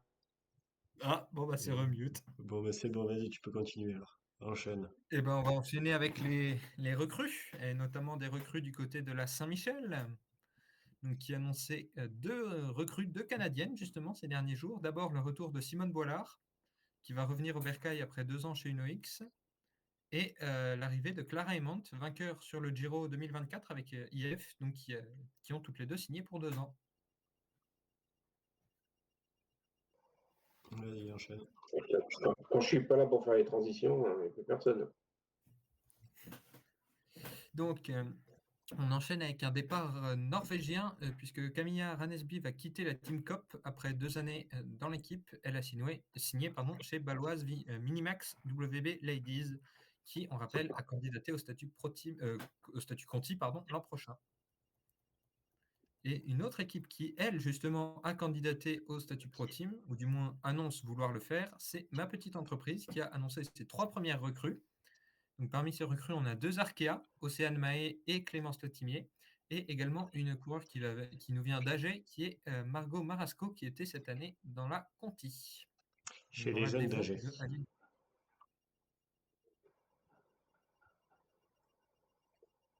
J'ai pas entendu ce que tu as dit. Elle est chez les jeunes âgés. Ouais. Ah. Et une qui ne sera plus âgée a priori l'année prochaine, même si elle sera plus âgée l'année prochaine que cette année, c'est Gaïa Mazzetti qui a annoncé son départ sur Instagram. On a d'autres qui ont annoncé leur départ, mais leur départ du peloton professionnel. On va commencer par Ségolène Thomas, donc du côté de Saint-Michel justement, qui a décidé de reprendre son ancienne vie, si on peut dire, et son emploi d'ingénieur dans l'agroalimentaire. Donc il y a eu un article de Vosges Matin notamment où elle expliquait qu'elle n'avait jamais vraiment rêvé d'une carrière pro. Donc c'est dommage dans le sens où elle avait montré des belles choses cette année, mais autant qu'elle fasse ce qui lui plaise. On a également plusieurs coureurs qui ont mis un terme à leur carrière à l'issue des courses dont on a parlé plus tôt. Par exemple, sur le Grand Prix Ciudad d'Eibar, on a eu la dernière course professionnelle d'Anne Santesteban, donc la Basque qui avait notamment terminé 8e sur le Tour en 2023. Et à l'issue de Binche, on a eu plusieurs retraites également. Celle d'Eugenia Bouillac, la championne de Slovénie, pour la Cofidis, et surtout, si on peut dire, celle de Maria Giulia Confalonieri, qui a mis un terme à sa carrière route avec un podium sur Binche. On a connu des départs moins flamboyants. Enfin, l'annonce d'aujourd'hui, c'est la retraite pour Lizzie Holden, qui va mettre un terme à sa carrière à l'issue du Tour de Guangxi qu'elle disputera avec UAE Team ADQ. On enchaîne avec la Smurfit, il me semble. Ouais, c'est comme ça. C'est ça. Qui a annoncé 2 recrues autrichiennes. La première qui a été annoncée en deuxième, mais dont je vais vous parler en première, c'est Leila Geschwenter, qui va quitter la Devo Livalula après 2 années. Donc elle a signé chez Smurfit et elle va y retrouver une de ses compatriotes, mais ça, je laisse Fly vous en parler. Non, mais moi j'allais dire, tu balances toutes les infos et puis après on revient chacun sur un transfert. Donc voilà, c'est Elisa Winter qui Ah, vient mais des Will Divas. Voilà, ouais. Il vous en reparlera plus tard, mais voilà, déjà, il vous en parle maintenant. voilà, c'est Elisa. Le teasing, toujours. Ouais, ouais. On a également une recrue du côté de la WinSpace avec l'arrivée de Natalie Quinn, donc la coureure américaine qui était cette année chez Siniska et l'année dernière chez IF. On a des recrues du côté de la Picnic, 4 recrues toutes signées pour 2 ans, 2 qui sortent des juniors, donc la championne du monde du chrono Megan Arens et Daniela Ezinova, qui étaient toutes les deux chez Grouvelle Swatersley U19, et 2 coureurs plus âgés si on peut dire, pas junior en tout cas, Robin Clay qui arrive de Das Hutchinson et Lucy Fitius de Saint-Michel. Et au contraire, Picnic a aussi enregistré, si on peut dire, plutôt qu'annoncé un départ, c'est celui de Megan Yastrab qui va rejoindre UAE pour 2 saisons. UAE a également annoncé une autre recrue pour 2 ans, à savoir Paulina Royakers, 3e du tour l'année dernière chez Phoenix de Koenig, et le retour de Mavi Garcia qui a été annoncé aujourd'hui. Donc Mavi Garcia, elle était dans l'équipe en 2021 et 2022, il me semble, et elle disputera sa dernière saison pro en 2026. Cette année, elle était chez Liv Alula, Jayco, et elle a notamment gagné une étape du Tour. Vas-y, enchaîne, c'est important après. Ouais, voilà, parce qu'on va parler de la Parc Hotel, de la Volker Wessels si vous voulez utiliser le nom officiel, mais vu que Fly est là, on va parler de la Parc Hotel, avec une équipe qui a connu justement la Parc Hotel en tant que nom officiel, qui est Amber Van der Hulst, qui était dans l'équipe en 2020 et 2021, et qui va revenir après être passé chez Liv, puis Liv Alula Jayco cette année. L'autre coureur qui a été annoncé, c'est Sophie Van Bersvoort Valrabe, je ne sais pas trop comment ça se prononce, qui signe Sophie. pour 2 ans. Voilà. Oui, mais c'est pas le prénom qui me posait problème. Il signe pour 2 ans. Elle était chez Visma cette année et elle a notamment exprimé son envie, on va dire, de se développer sur les classiques, notamment sur Paris-Roubaix où elle a fait un bon résultat cette année. Chez IF, on a 3 recrues qui ont été annoncées, une junior, encore une fois, Auke de Boyser, donc qui était chez la Next G cette année, et 2 Scandinaves, une Suédoise, Stina Kagavi de la Team Cup et Solbjørk Minke Andersson qui arrive d'Uno-X. Et chez Uno-X, on a une recrue italienne qui a été annoncée, encore une, après Laura Tomasi et Alessia Vigilia, et peut-être même une autre d'ailleurs. En tout cas, on a Francesca Pellegrini qui a signé dans l'équipe après être passée par UAE Development Team. Voilà, j'espère que vous avez tout retenu. On fera un quiz la semaine prochaine pour vous demander qui est parti où. Ah, attends, j'ai un quiz pour ce soir, mais, on va pas mais je pense qu'on va pas le faire parce que 53 n'a pas de coup. Ouais, ça va être compliqué. Ou alors je le fais que avec Fly, mais c'est moins rigolo, quoi. Enfin, Bah, après, si Ouais. c'est juste pour gagner le quiz. et ben voilà. Oui, de toute façon, c'est pareil. Et ben voilà, Fly, on fait le truc. On fait le quiz. Si t'as plus de la moitié des points, c'est toi qui gagne, sinon c'est 53. Oula, c'est quoi ces quiz? Moi, je, moi, je te reprendrai juste sur un point, mais c'est pas de ta faute. Même Marion et Rogarnier n'y arrivent pas. Autant je laisse les prononciations à Fly, autant sur Leila Schwentner, c'est plus difficile, c'est difficile à dire aussi, mais Ouais, bah, je pense qu'effectivement, faire une pause pour dire Geschwendner, c'est pas très normal. voilà, Mais Schwentner, pour ma défense, c'est quand même pas facile de prononcer des noms où tu as 5 consonnes d'affilée. c'est sûr. Ouais, mais Surtout avec un G et un W. après c'est surtout des mots de 20 lettres avec deux voyelles surtout. Parce que Bon, ça... par contre, moi j'ai loupé ce que vous avez dit sur le calendrier 2026. Bah, tu iras voir les modifications ou tu iras voir le, le replay. Il y a des promotions, il y a quelques nouvelles courses, il n'y a plus le Salvador. Et puis voilà. Et le Tour de l'Ardèche qui change, mais a priori, ça t'était un peu au courant. Ah non, en fait, il voulait juste qu'on Oui, parle du Tour de l'Ardèche. voilà, c'était juste pour ça en fait. Ok. Parce qu'il y a eu des annonces un petit peu contradictoires. On part plutôt sur une version sur 2 jours, pour peut-être 3, mais version sur 2 jours pour l'année prochaine. 2 jours consécutifs ou pas? Ou tant qu'à faire, Oui, oui, oui, oui. on sait jamais. On Mais aime bien voilà. faire ça les week-ends. Mais visiblement, le nom qui était annoncé, c'était Boucle Dromardèche Femmes. Est-ce que tu sais si ce serait quand même une course par étape ou si ce serait comme chez les hommes, 2 courses officiellement séparées? Enfin, Je ne sais pas encore. d'accord.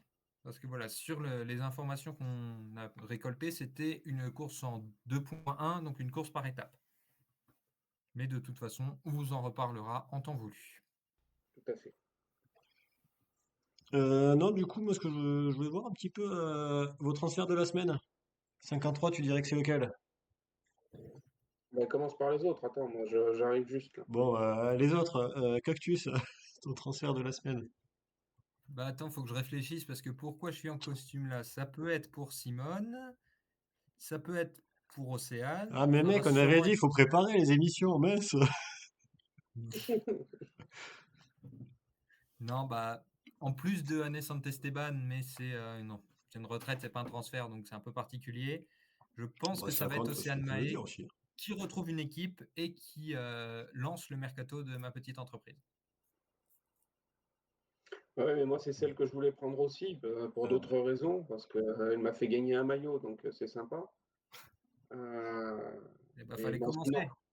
sinon le retour de Simone Bollard chez Saint-Michel, c'est quand même une très bonne chose, je pense, pour tout le monde.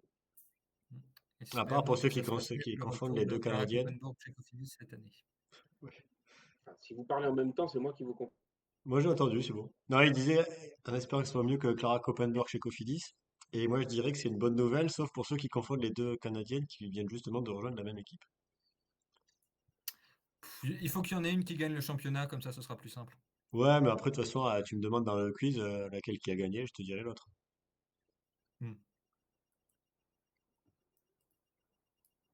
Ok, bon, et du coup, moi, mon transfert de la semaine, vous l'aurez compris, c'est celui d'Elisa Winter vers les Smurfit. Voilà, donc elle avait fait plusieurs saisons dans des équipes un petit peu continentales qui courait que sur l'Allemagne, l'Autriche, tout ça. Et donc, ça va lui permettre de pouvoir venir en Belgique et tester un petit peu les pavés. Et puis avoir plus souvent de mes encouragements. Mais bon, ça, c'est un détail. Ouais, la Smurfit West Rock avait aussi l'habitude, à part cette année, parce que le gratin était là, mais il y avait l'habitude de faire le Tour de l'Ardèche. Eh ben, écoute, on verra si Elisa est en Ardèche l'année prochaine. Voilà, tu connais le chemin maintenant. Et ouais, elle a bien apprécié en tout cas les championnats d'Europe.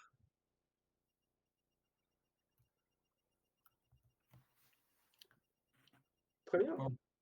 Fais un petit quiz ou pas alors? tu peux tenter. Il est rapide ton quiz? Bah, c'est du Ouais. oui-non, il y a 30 questions. Bon, mais allez, rapide Ah alors. bah oui et Allez. non. Alors. Petit quiz sur la retraite d'Anne Santesteban. Donc, je vais vous donner Ah, 30 attends, coureurs. non, mais parce que là, non, moi je n'aurais rien là.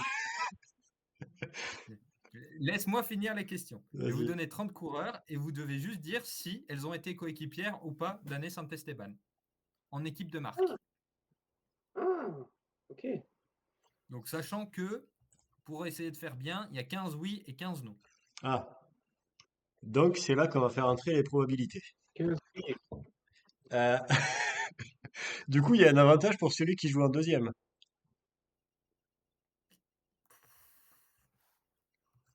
On verra. Ben si, parce que s'il doit donner la dernière réponse et qu'il a Bah, compté le nombre de de toute oui, façon, ou de alors, ou toute alors façon, on donne les réponses et à la fin tu donnes qu'est-ce qui est vrai.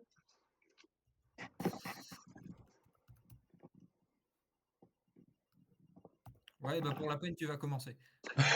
Merde. Mais voilà, ça y est, je vais perdre le quiz, c'est bon, j'ai mon excuse. Allez, Annemiek van Vleuten. Euh, oui. Non. Van Vleuten part de Jayco fin 2020 et Santesteban arrive chez Jayco en 2021. Ah, donc elle était chez Jayco. 53. Ariana Oui. Gilabert. Redire, Ariana Gilabert. bah, statistiquement, oui. Eh ben, c'est non. Ah, moi je me suis dit pourquoi il aurait sorti un tel nom si elle est sans la connaître, Alors, si elle pas était tes pas merdes de équipière. probabilité, Fly. Mais non, mais parce que là, on est sur deux noms. Donc ça veut dire qu'il y a plus de chances d'avoir un oui sur la prochaine. Vas-y. Bah, ça dépend parce que c'est pas forcément Ah, cohérent. en fait, il a mis les 15 noms d'abord et après les 15 oui. Et il C'est prend pour les... possible, hein? Non, c'est trié par ordre alphabétique du prénom. D'accord. Ok, je Audrey note. Cordon-Rago. Bah du coup, je vais dire non. Effectivement, elle n'a pas été coéquipière. 53. Une conscrite d'Anne Santesteban, donc qui est née elle aussi en 1990, Barbara Guareschi. Barbara Goriski, oui, chez Ale Cipollini, non? Effectivement, en 2014. Fly, on en parlait il y a quelques instants. Clara Koppenburg. Euh... Non. Si, Ah, si, si. chez J'en sais rien, moi. Ceratizit en 2019. Elle était chez Ceratizit, Saint-Esteban. Tu vois. Ouais. 53. Demi Vollering. Demi Vollering, Demi Elle était Vollering. pas chez Ceratizit, ça je peux te le dire. Merde, je donne des Demi indices en plus. Vollering, non. Effectivement, elles n'ont pas été coéquipières. Fly. Emilia Fallin. Euh, Est-ce que ça serait possible d'avoir les équipes d'Anne Saint-Esteban? Bah non, c'est trop facile sinon. Non, d'accord, ok. Après, Du coup, je vais dire. moi, je t'ai dit Ale Cipollini, il t'a dit Ceratizit déjà, donc c'est bien. euh, Allez, je vais dire oui. Effectivement, Ale Cipollini 2016. Bon, j'ai pas précisé Demi Vollering, c'est aussi parce que c'est la tenante du titre de l'Itzulia qui est le Tour du Pays Basque, comme Anne Santesteban est basque. Mhm. Du coup, ils n'ont pas été équipières. Non. D'accord. 53. Émilie Fortin. Émilie Fortin, oui. Non. Merde. Fly, Eri Yonamine. Oui. Oui, l'année dernière chez Laboral. Ah ouais? Alors, par contre, 53, me demande pas quand, parce que sinon c'est mort, hein. je viens de le dire. Oui, non, mais jamais j'aurais trouvé ça, moi. Ah si. Ah non, jamais j'aurais trouvé. 53, autre coureur dont on a parlé, Erika Magnaldi. Erika Magnaldi. Euh,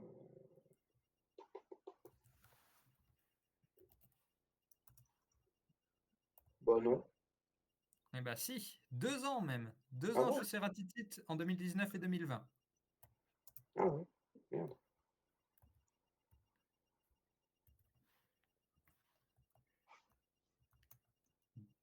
Ensuite, Gabriel, pilote Fortin, Fly. Oui. Oui, Ceratitit 2019. Si tu le dis. 53, Johan Somaribach. Oui, forcément. Non, elles n'étaient pas professionnelles en même temps. Enfin, elles n'étaient pas actives en même temps. Fly, Caroline Finkels. Il a Oui. que des faciles, nul. Comment ça, T'as j'ai dit que des quoi, Fly? faciles? J'ai dit oui. Ale Cipollini 2018. 53, Christa de Balicoque. Christa de Belicock. Tout, tout, tout, tout, tout, tout, tout, tout, tout. Euh, Non, c'est juste parce que tu l'aimes bien. Effectivement. C'est ce que Ah, j'allais c'est dire comme terrible. excuse en plus, hein. C'est terrible. Parce que la suivante, c'est Laura Asensio et elle est pour Fly. Ah, tu vois, Euh... de la daube. Ce Bah, questionnaire. tu m'as dit qu'elle avait couru chez Ceratizid, donc chez Ceratizid, il y avait forcément Laura. Donc oui. Est-ce que c'est les bonnes années? Oui. Effectivement, c'est les bonnes années 2019-2020. Laura, ça fait 15 ans qu'elle est chez Ceratizid, alors. Ouais, bah oui, là c'est sûr que 53, c'est pas la plus facile. La vainqueur de la Vuelta à Costa Rica il y a 2 ans, Lilibet Chacon. Allez. Bah oui, tiens, pour la peine. Eh bah oui, 2 ans chez Biscaya Durango en 2012 et 2013. Ah, Biscay du Rango, dis donc. Ouais, j'aurais pas trouvé, tu vois. Fly, Lourdes Oyarbide. Bon. Il n'y a que les faciles, je te dis. Oui. Effectivement, chez Biscaya Durango en 2013 et chez Laboral l'année dernière. 53, Marianne Vos. Facile. Marianne Vos. Chez Visma l'an dernier, putain.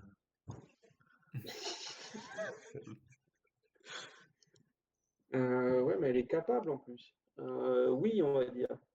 Non, Non? non. Fly, l'autre vainqueur de l'Itzulia, donc l'autre vainqueur du Tour du Pays Basque, Marlène Reusser. Non. Ah si. Effectivement, elles n'ont pas été coéquipières. Ah, merde. 53, Marta Bastianelli. Marta Bastianelli, oui, chez Ale Cipollini aussi, ça, non? Effectivement, 3 ans, 2016, 2017, 2018. 53, non, 53, il vient de faire, donc Fly, Martina Alzini. Martina Alzini, c'est un non. Ah si, c'est un Charentizite. Non, 2 ans chez Ale Cipollini, 2016-2017. 53, Mavi Garcia. Facile. Elle a couru partout, Mavi Garcia. Donc oui, chez Jayco, machin, oui. Eh ben non, justement, elle est arrivée juste après. Donc non? Non. Ok.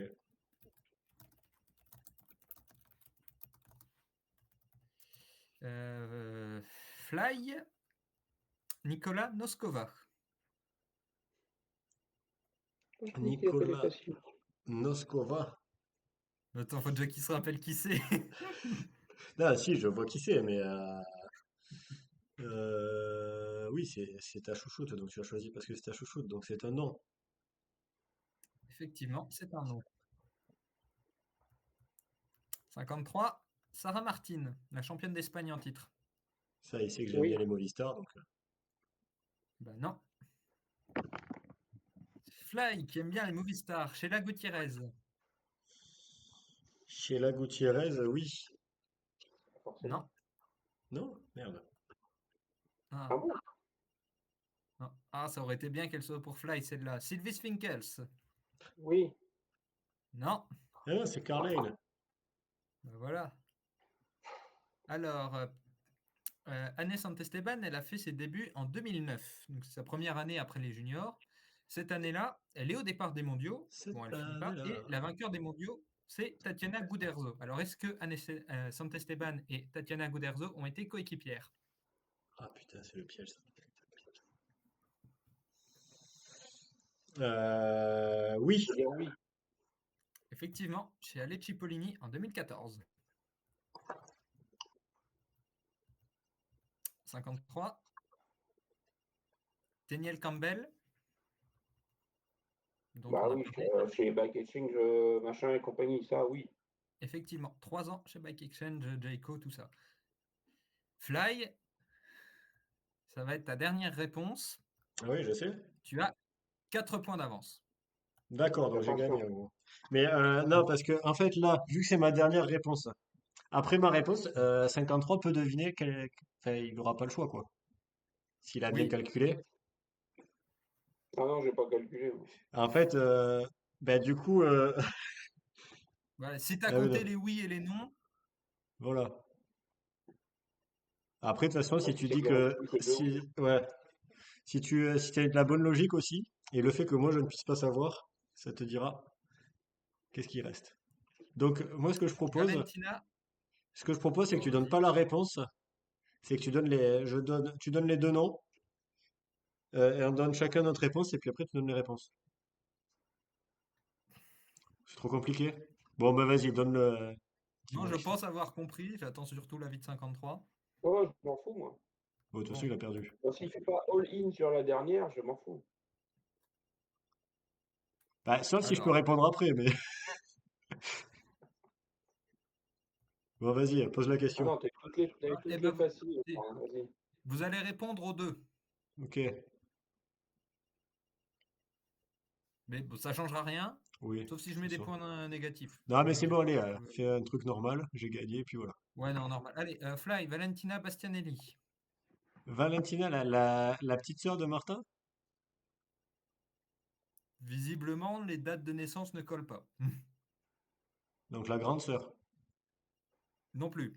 non Non, la plus. mère. La mère? Ah, alors je dirais non. Les deux sont nés en 87, mais un délai Ah, trop ah, court pour que ce d'accord, soit ok. des sœurs. Bah, sauf si elles n'ont pas le même père. Du coup, je vais dire oui. Effectivement, chez Impa Sotoli Bianchi Giusfredi en 2015. Ok. C'est quoi cette équipe? Heureusement que tu me demandes pas de citer l'équipe. Dis l'année. Et on va finir donc avec 53. Ouais, et là, il Et a la réponse. Valentine Fortin. Eh ben, Valentine Fortin, non. Effectivement, Ah c'était oui, juste pour la blague, comme Émilie Fortin tout à l'heure d'ailleurs. oui. Le canoë, le pilote. C'est Oui, ça. non, parce que Ce qui j'étais nous en fait train un de... total de 11-7 pour Fly. Ouais, mais la connexion était pas bonne aussi.